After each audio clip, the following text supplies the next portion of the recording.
Essay 17. Why did God make war? According to the Pathwork Guide, if only a small percentage of the people on Earth, like 10% of the world population, and perhaps not even that many, started doing their inner spiritual work, wars would no longer exist. For the more we finish the wars that are waging within nearly every human soul, the more we will all tilt in the direction of goodness, because the outpouring of light, the creation of positive energetic forms, would be that dramatic. Keep in mind that by being in a human body, we're already standing at a crossroads, so to speak, which is exactly the point of this world of matter. It came into existence through influences, longings really, from both light and dark spheres. And that positions us, more or less, in the middle of things. Meaning, we get to choose. Which are we going to let influence us the most, the higher spheres or the lower spheres? By choosing where and how we want to align ourselves, by exercising our free will, we have the chance to develop much faster. For example, the guide goes on to say that a person who is consciously doing their personal work of spiritual development can accomplish in one lifetime what might otherwise take 20.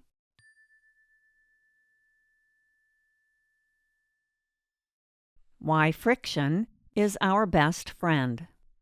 We can likely all agree that we live in a world filled with people at very different levels of development. This causes friction, because all these different levels of development create misunderstandings. The friction, then, hands us our work, which is to sort through our difficulties and resolve them. Instead, due to our blindness, we often stay locked in conflict. Yet this friction is exactly the key to developing faster, because conflicts are what bring our own weaknesses to the surface. For unbeknownst to us, hidden in our psyche, in the unconscious part of our mind, there are conflicting trends. One part wants to go this way, and the other that way. Worse yet, we are not even aware this is going on. All this makes being human quite difficult. So then why couldn't all this have been avoided? Why can't we just live with people who hail from the same spiritual spheres as us? Well, once upon a time we did. To understand why we left a place of peace and harmony only to arrive into this difficult dimension, we'll need to understand the bigger story of creation.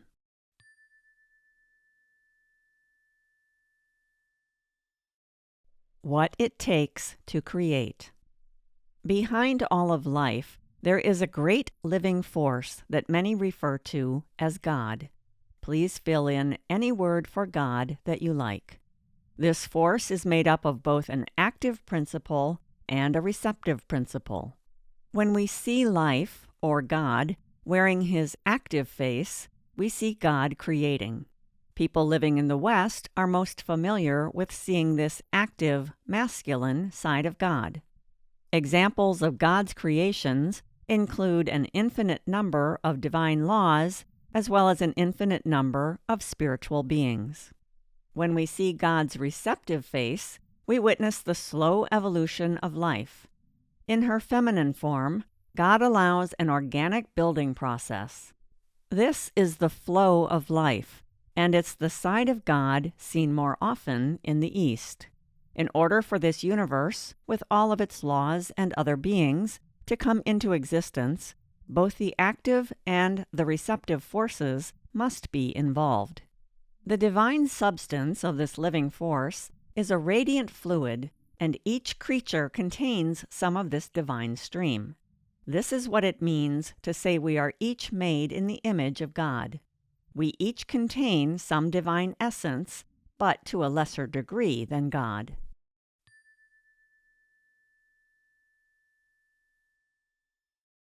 Following the urge for union. When we eventually reach the highest degree of development possible, the male and female aspects of divinity will once again be reunited and combined into one. For at that point, there will be no more disunity or division. The reason we have men and women as separate entities on earth is a result of the splitting that happened during the fall. In short, each spirit being was split into two halves, one mostly masculine and the other mostly feminine. Our innate urge to find the right partner springs from this longing to reunite with our other part, the half we've gotten separated from. Sometimes we'll go through incarnations when we'll be able to join with our true double, or counterpart. And embedded in the happiness that such a reunion entails, therein lies a duty for us to fulfill something. We'll also have to go through other incarnations without our counterpart, and in that lies fulfillment of a different sort. But that doesn't mean we need to lead a life of celibacy. There will be others with whom we can create a meaningful life, be happy, and fulfill other duties, possibly even paying off some karma. No matter how we learn it, if we learn to love, if we learn to connect our heart with our sexuality, with whomever we love, however we love, we come a step closer to God. And that's a path that always leads to our own freedom and fulfillment. Yet the question remains, why did God create all these beings? After all, God must have realized that misery could result from this.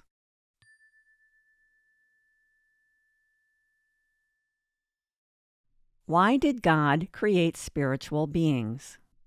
The creation of spiritual beings stems from the reality that God is love. Simply put, love must share, for that is the nature of love. Further, each being has been created with free will. And yes, with this free will, we have the ability to bring misery into existence. The hope was that we'd have the wisdom to not abuse our power, and therefore to always continue living within the boundaries of divine law. If we did that, we would know eternal bliss.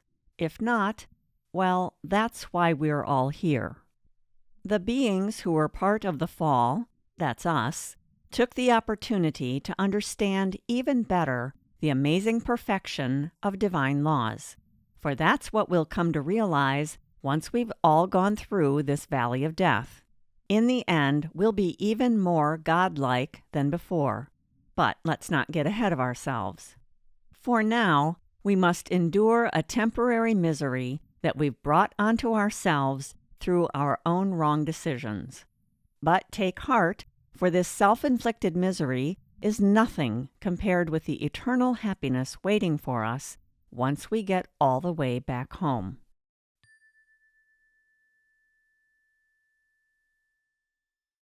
What takes away our harmony? Long before our material world came into being, there were many, many worlds, worlds of total happiness and harmony, of infinite beauty and possibilities. In those worlds, our creative divine aspects could continue to unfold. In those worlds, our divine substance was not covered over with a foreign layer of ungodlike matter. These dark foreign layers are what rob us of our unity with ourselves, with others, and with God, and it's our task here in this world to free ourselves from them. We might call these dark layers our lower self, with the divine substance or divine spark at our core being our higher self. To be clear, this light that rests at the core of each human being is God-like, but that does not make us God. That said, only this divine substance, once purified and free of darkness, is able to reunite with God. If our desire is to become part of the oneness, to once again be at one with God, we must become like God. For no substance that is not like God can unite with God.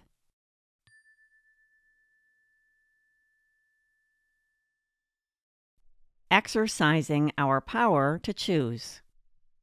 To be given the same aspects as God means we had to be given free will. And having free choice means we have the ability to go against divine law. When we steer clear of that, freely and correctly, choosing not to abuse our power, we win the jackpot. Love, wisdom, courage, serenity, and other fine qualities such as these. If we choose to go another route, then we will become caught in a web of spiritual laws. These laws, which God had the good sense to create before making each of us, provide for the possibility of returning to God if and when we misuse our God-given powers of choice. They work in cycles which always have to close. Ultimately, everything that turns away from God and divine law will return. For the farther away we are from God, the more misery we experience. But it's this misery itself that gives us the incentive we need to come back into alignment with divine law. If we look, we can see this law at work in our lives, in everything from the big situations to even the smallest incidents. Here, the idea might arise that God really should not have given everyone free will, because then the fall could not have happened. Or, at a minimum, God should have stepped in when things started going downhill. But such a view is ridiculously short-sighted, for happiness only exists when we are in union. And to be in union, eventually with everyone, including God, we all must be cut from the same cloth. In other words, our free will must always remain intact.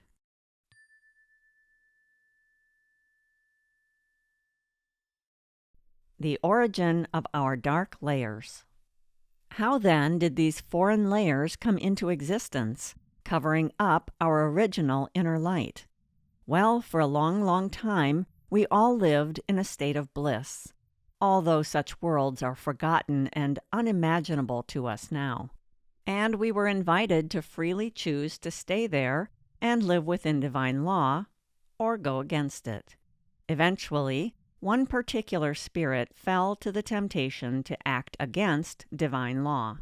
Note, not only is acting against divine law the same as acting against God, it's also acting against our own best interest. And to this day, that's exactly what our lower self does. It acts against our own best interest. How did this fall into temptation come about? Imagine, if you will, that you possess an incredible power, and you know that if you use this power the wrong way, it will not go well for you. As long as you don't exercise this power the wrong way, all is well. And still, you become remarkably curious about what would happen if you did use it the wrong way. Over time, it becomes more and more tempting to try this out. The stronger the temptation becomes, the less you can come up with reasons to not try it out. You don't even plan to keep using this dangerous power, but you feel you must try it out at least a little bit, just to find out what would happen. Sure, you see your friends trying it and then getting swept away by it.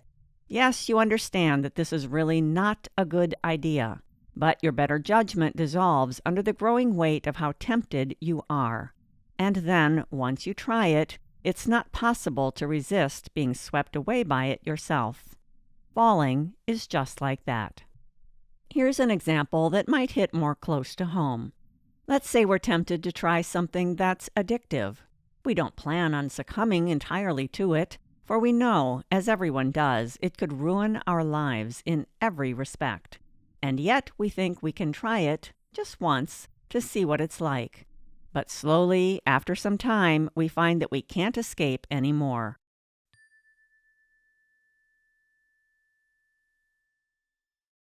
The long, slow slide into darkness.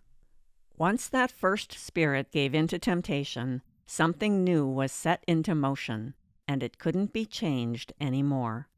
The spirit understood that this would be the case, but after falling, he no longer wished to remember that he once knew this.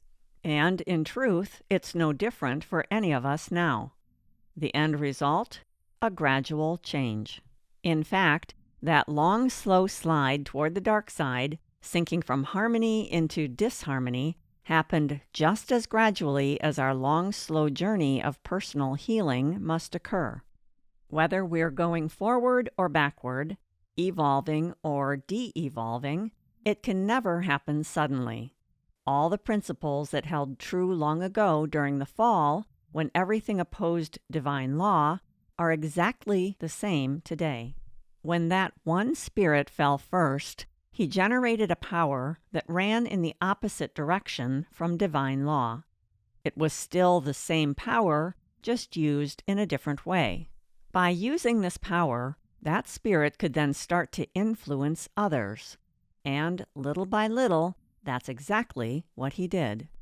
To be fair, not all spirits fell for his charm, and hence a division was created between those who fell and those who stayed true to God.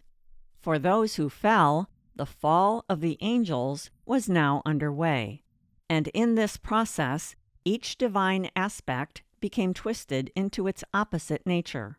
So, harmony turned into disharmony, and beauty changed to ugliness. Wisdom rolled over into blindness, and love became fear, hatred, and egotism. Union became separation. The more the pull of temptation went on, the further wholeness split, until evil had come fully into existence.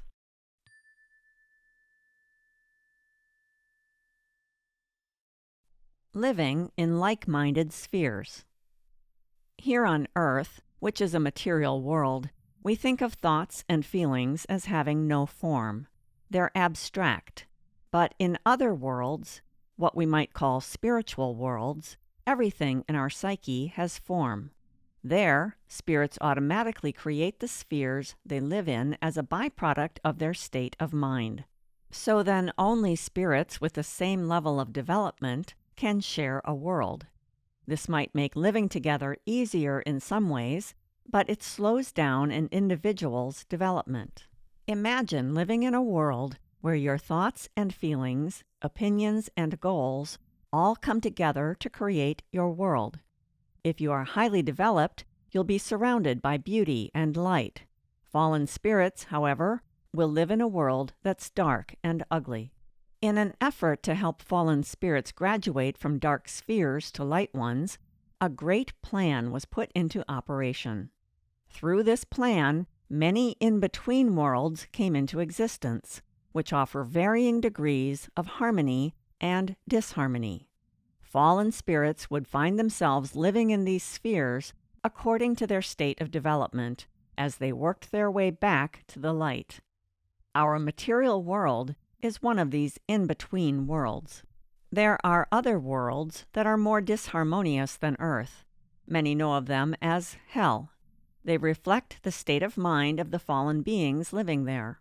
In fact, they came into existence as a direct result of those beings.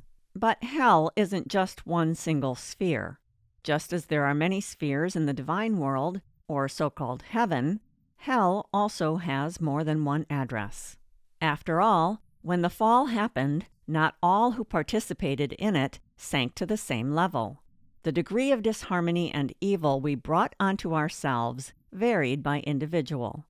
As such, different spheres came into being in the world of darkness, and always they correspond to the fallen being's state of mind. No one has ever been sent to hell. Rather, we arrived there because it was a match for our own state of mind.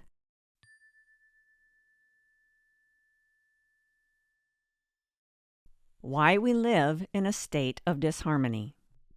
Remember, every divine aspect had turned into its opposite during the fall, and if we now find ourselves living in some level of disharmony, then we have not yet reached complete purification of our soiled soul. What this means is that some characteristics of the fall must still be going on inside us, at least to some degree. We can uncover them by searching within to find our faults. As we do this, we also want to find the original divine aspect. What is the God-given essence that wants to once again shine through us? For no fault could ever come into existence all by itself. All faults are a distortion of something that was, once upon a time, a divine gift. If we look, we can always find the divine aspect in all our faults. Once we are able to recognize this, it will be much easier to purify our faults. At the same time, we won't become so hopeless about finding ourselves, which, starting out, means finding our faults. This perspective can help us lose any sense of inferiority we are feeling about ourselves. But in order to find these hidden gems, we must first take a good hard look at our faults. We must face ourselves as we are right now.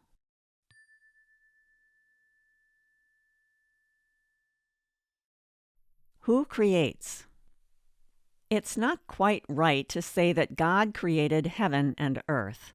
More correctly, God created the divine spiritual laws that govern the universe, and God is involved in the creation of all spiritual beings.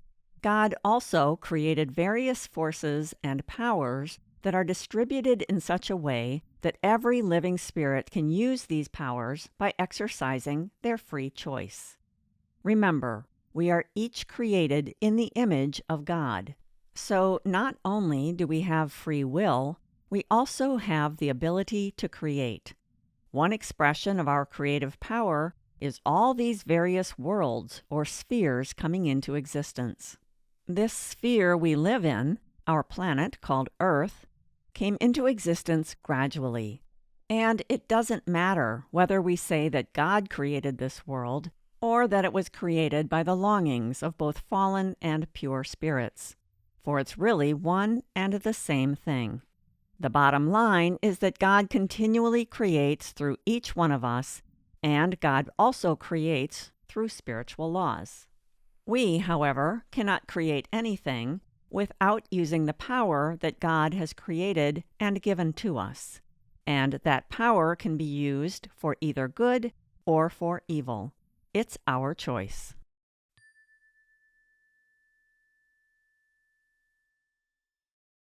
We can add light or create more conflict. Using the life force or creative power that's at our disposal, we can direct it into whatever channel we wish. This means we have the ability to create harmonious worlds of beauty or ugly worlds filled with conflict and pain. In fact, we're creating worlds all the time. Every day, every hour, we are building the world we live in. Yes, indeed, this material world we live in is still being created. Earth is an expression of our state of mind, and in this regard, we are all the same. We are all part good and part bad, part lightness and part darkness. But as long as we do not fight to transform our lower selves with our faults, our immature reactions, our stubborn rebelliousness, and the like, we will remain enslaved to our own inner darkness. And the outer expression of this conflicted state is, among other things, war. Yet once we reach the stage when we learn to control ourselves, when we become aware of what's happening in our psyche or state of mind, and stop acting out our inner conflicts, then war between people will stop. For it's our own dark layers that roll up to create wars on Earth. To realize this is to become enlightened, and that involves waking up to who we really are. Quote from the Pathwork Guide: "It is only through the long road of self-knowledge and self-recognition that the answers will gradually make a whole, the answers that you yourself have to find." End quote. From the Pathwork Guide Lecture Number 24, Questions and Answers. A spiritual hymn by a Brazilian healer and teacher known as Madrinha Baixinha. Message: why did God make war if we are all brothers and sisters? We must pray that God forgives everyone who says they are with God but really are fooling themselves. This essay is adapted from Pathwork Guide Lecture number 20, God, the Creation, and Pathwork Lecture number 23, Questions and Answers.